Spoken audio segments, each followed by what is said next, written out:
খবরে ভোট মিটতেই পূর্ব বর্ধমানের খণ্ডঘোষে প্রকাশ্যে চলে এলো তৃণমূলের গোষ্ঠীদ্বন্দ্ব।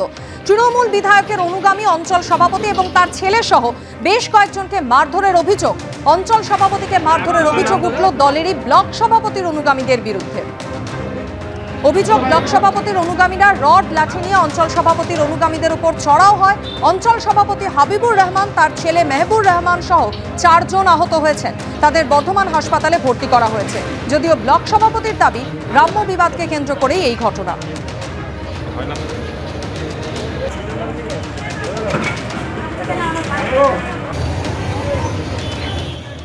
ব্লক সভাপতি ওর নির্দেশে উবিদ গ্রামে কিছু গুন্ডা বাহিনীকে দিয়ে উবিদ অঞ্চলের অঞ্চল সভাপতি শেখ হাবিবুর রহমান এবং ওর ছেলে আর এক ভাইপো দিয়ে ওদেরকে বাইক বাহিনী একটা দল এসে বেদরক টাঙ্গি রড দিয়ে মারধর করে।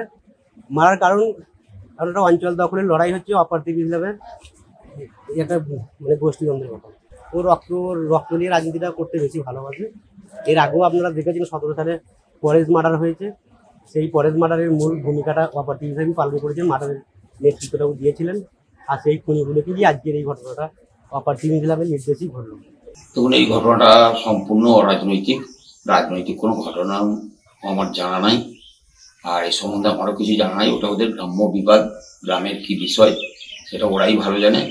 রাজনৈতিক ঘটনা হলে যা ঘটতো ভোটের আগে ঘটতো, ভোট চুকে গেছে, ওসব কোনো কিচ্ছু রাজনৈতিক তাপ উত্তাপ কিছুই নাই। আর প্রশাসন কাছে সমস্ত খবর থাকবে প্রশাসন কাছে, প্রশাসন নিশ্চয়ই সেটা দেখবেন। এই সম্বন্ধে আমার কোনো কিছুই জানা নেই। ঘূর্ণিঝড় রেমালের জেরে জলমগ্ন হয়ে পড়ে কলকাতার একাধিক রাস্তা। যান চলাচল ব্যাহত হয়। কোথাও জল জমে যাওয়ায় রাস্তাতেই নামেনি অটো। আবার এরই মধ্যে ট্যাক্সি চালকরা যেমন খুশি ভাড়া হাঁকায়, ভোগান্তি বেড়েছে যাত্রীদের।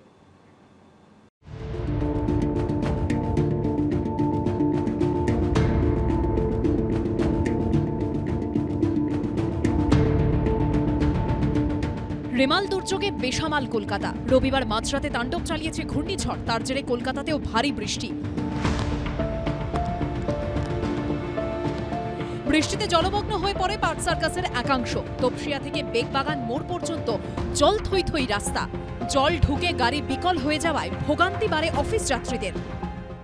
দেখতে পাচ্ছেন আপনি কি রকম অবস্থা আছে। একদম গাড়ি আসছে এখন, গাড়িটা অনেকটা বন্ধ হয়ে গেছে। রাস্তার মধ্যে আমার বন্ধুর গাড়িটা বন্ধ হয়ে গেছে।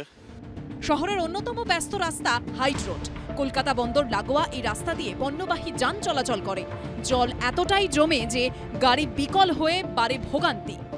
পুরোপুরি জলমগ্ন খিদিরপুর হাইট রোডের একটা বড় অংশ। যেখানে আমি দাঁড়িয়ে আছি, এখান থেকে একটা বিস্তীর্ণ অংশ জলের নিচে রয়েছে এবং কোথাও কোথাও জলস্তর এতটাই বেশি যে সমস্ত গাড়ি আসা যাওয়া করছে তার বেশ কয়েকটি গাড়ি খারাপ হয়ে পড়ে আছে রাস্তার পাশে, যে কারণে যান চলাচল বিঘ্নিত হয়ে যায়।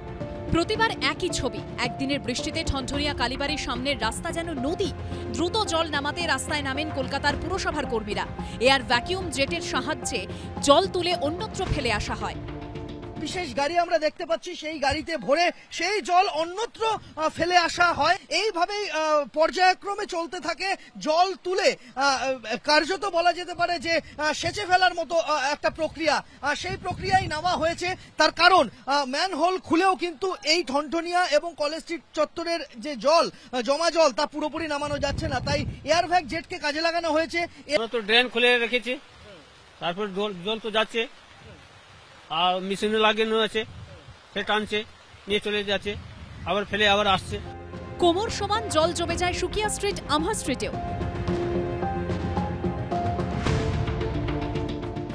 জলমগ্ন হয়ে পড়ে সেন্ট্রাল অ্যাভিনিউ। বউবাজারের বিবি গাঙ্গুলি স্ট্রিটেও একই অবস্থা।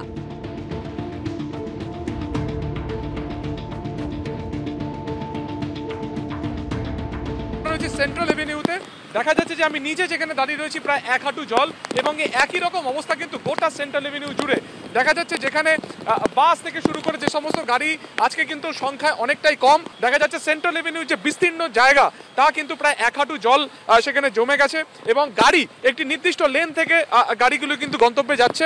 সেন্ট্রাল এভিনিউ যা উত্তর কলকাতার সাথে একেবারে মধ্য কলকাতা বা দক্ষিণ কলকাতাকে যুক্ত করে এরকম একটি গুরুত্বপূর্ণ রাস্তা এই মুহূর্তে কিন্তু জলের তলায়। বেহালার পাঠকপাড়া এলাকায় রাস্তায় জল তো জমেইছে, বাড়িতেও জল ঢুকে যায়। আমরা এই মুহূর্তে রয়েছি বেহালার পর্ণশ্রী এলাকায়, আর পর্ণশ্রীর এই পাঠকপাড়া রোড গোটাটাই জলের তলায়। আমরা দেখতে পাচ্ছি যত দূর পর্যন্ত চোখ যাচ্ছে শুধু জল আর জল, এবং যেটা স্থানীয়দের থেকে জানা যাচ্ছে গতকাল রাত থেকেই কিন্তু এই রাস্তায় জল জমা শুরু হয়েছে। শুধু পর্ণশ্রীর এই এলাকায় নয়, বেহালার একাধিক জায়গাতেই এই একই রকম পরিস্থিতি। পুরো জলে জল, ভর্তি জল, একদম বাড়িতে জল ঢুকে যাচ্ছে লোকের। এই তো অবস্থা, ড্রেনেজ সিস্টেম কোনো ঠিক নেই, কি করবেন বলুন। এই অফিস যাবো, এখন অফিস যাচ্ছি, জল ঢেঙে। বর্ষা হলে একটুখানি বর্ষা হলেই পুরো এই মোড়ে পুরো জলে জল হয়ে যাচ্ছে। ভোট আসে ভোট যায়, হাল ফেরে না বেহালার। এক রাতের বৃষ্টিতেই জলমগ্ন বনমালী নস্কর রোড, বন্ধ হয়ে যায় 4টি রুটের অটো। স্থানীয়দের দাবি এই সমস্যা দীর্ঘদিনের। একসময় 131 নম্বর ওয়ার্ডের কাউন্সিলর ছিলেন কলকাতা পুরসভার প্রাক্তন মেয়র শোভন চট্টোপাধ্যায়। তারপরও পরিস্থিতির বদল হয়নি। আমাদের বেহালা পর্ণশ্রী, বেহালা রবীন্দ্রনগর, বেহালা জিঞ্জিরা বাজার, বেহালা কালচার মাঠ, এই আমাদের 4টে রুটে আমাদের কোনো গাড়ির রুটে চালানো যাচ্ছে না এই জলের জন্য। এখানে জল পুরো, এখানে জল জমে আছে, পুরো এক চাতালে জল উঠে যাচ্ছে। এর কারণের জন্য জল যাওয়া যাচ্ছে না। জল, শুধু জল, এই সব গলি ভেসে গেছে বাড়ি সব। আমার বাড়িতেই 1 হাঁটু জল। পুরো বর্ষা হলেই এটা তো কম্পালসারি। তারপরে রাস্তার সমস্ত ড্রেনগুলোকে ঢেকে দিয়েছে। এই যে সব ড্রেন দেখুন ঢাকা, পরিষ্কার হয় না। তো আগে আমাদের মেয়রের ওয়ার্ড ছিল, এখন ওনার ওয়াইফ কাউন্সিলর। অনেকবার জানানো হয়েছে, কোনো লাভ কিছু হয় না। সোমবারও গঙ্গা ছিল উথাল পাথাল। মিলেনিয়াম পার্কে বন্ধ রাখা ছিল লক গেট। প্রবল বৃষ্টির সঙ্গে দমকা হাওয়া আর দুয়ের জেরে রীতিমতো ফুঁসছে এই মুহূর্তে গঙ্গা।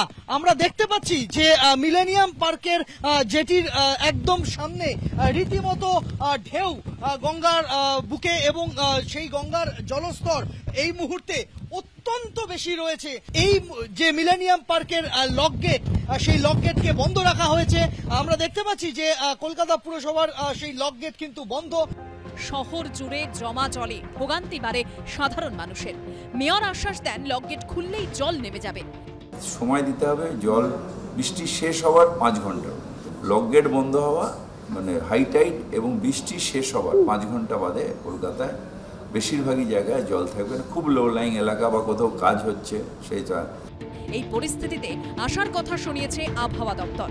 আগামীকাল সাউথ বেঙ্গলের জন্য কোনো সতর্কবার্তা নেই, কিন্তু নর্থ বেঙ্গলের জন্য সতর্কবার্তা আছে। অরেঞ্জ সতর্কবার্তা আছে আপনার হেভি টু ভেরি হেভি রেনফলের জন্য।